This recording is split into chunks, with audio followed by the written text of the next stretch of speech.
Welcome to Keith Noble Show, brought to you by Auto Chicks and the Nobles Financial Network. Oh, we're not talking about something non-specific today, but we're not talking about gumption. So, the founders of this country designed it for people with gumption. They didn't design a government to take care of you. They designed a government to stay out of your way. They designed a government to protect your rights and protect your property, not to provide you things. This matters. It matters in our national character. We have this whole series of events where people think the government is there to solve their problems and take care of them. It is not. That's not the role. So let me give you some examples here. COVID, shutdowns, mask mandates. I believe COVID is real. I believe for some people with certain comorbidities, it is very dangerous. For the overwhelming majority of people, it's an inconvenience. You feel bad, feel sick for a few days. Maybe you don't even do that. Maybe you're just asymptomatic. But for some people, it is deadly, deadly, deadly. We need to understand that. But at the end of the day, you know what? The government's not responsible. You are. You are responsible for your own health. You're responsible for what you do. We all take whatever risk we find acceptable. I like an occasional cigar, and I like to drink beer. I take the risk of that to my health. I also hike and backpack and do lots of things outdoors. Here I am out here. I'm in the Rocky Mountains right now at 8,000 feet on beautiful days. Certainly for late November, it's beautiful days. And I'm out here by myself. I take responsibility for myself. If something bad happens, I'm responsible for fixing it. I'm responsible for dealing with it. It's what it is. I encounter bears and lions. I deal with it.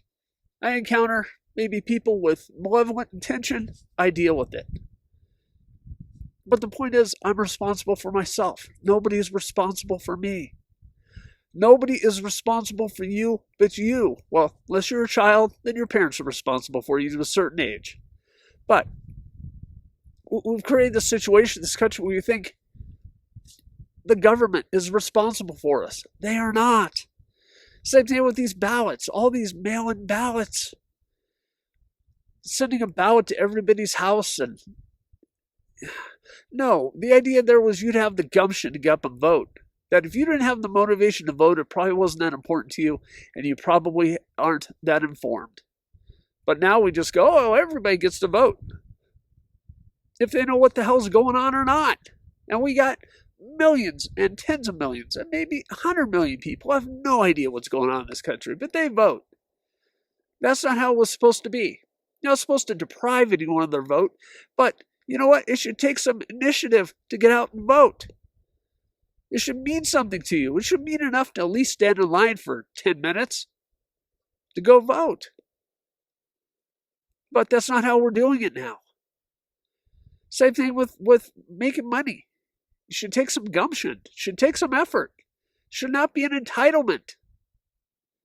Now, there's some people, we all know, who are incapable of doing that for whatever physical reasons, maybe mental or psychological reasons. We all accept that. That number of people is very small. Yet, we have the government not only saying, here, we'll assure you, for most people, most situations, we'll assure you some level of income if things go badly. And of course, that level of income drags from a temporary, hey, we'll help you out for a while, to a permanent feature in many people's lives, where it goes on for years of living off government money. Not how it was supposed to be. You're supposed to have the gumption, the initiative to go out there and build wealth and make money. You're supposed to have the gumption to go vote. You're supposed to have the gumption to be responsible for your own health. This is all going sideways because people are expecting things from the government that the government should not be providing.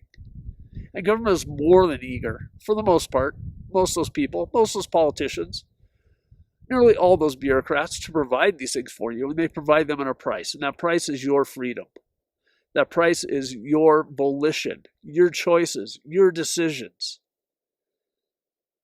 Colorado here, we now have restaurants and bars closed down in a large number of counties, where people can't go out and get a beer in a bar, can't go out, eat a meal in a restaurant.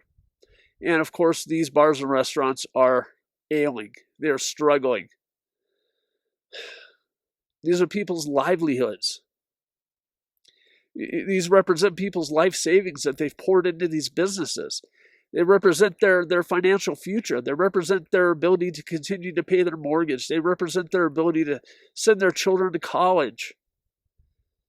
Yet we have government bureaucrats, politicians making arbitrary decisions on behalf of other people who pay no price. As I said yesterday, these people have no skin in the game. We need to get back to a society based on initiative and gumption, not on expecting government to just hand deliver you everything. That's not good for us. That's not good for government. It's not good for freedom. It's not good for anybody, for anything.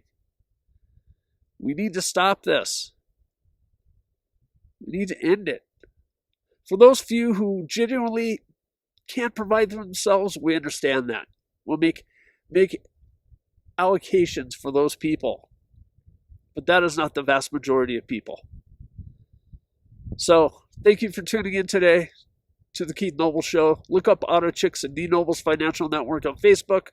Look up my book on Amazon, Our Dogs Did Not Bark, A Politically Incorrect Dystopian Tale, and I will see you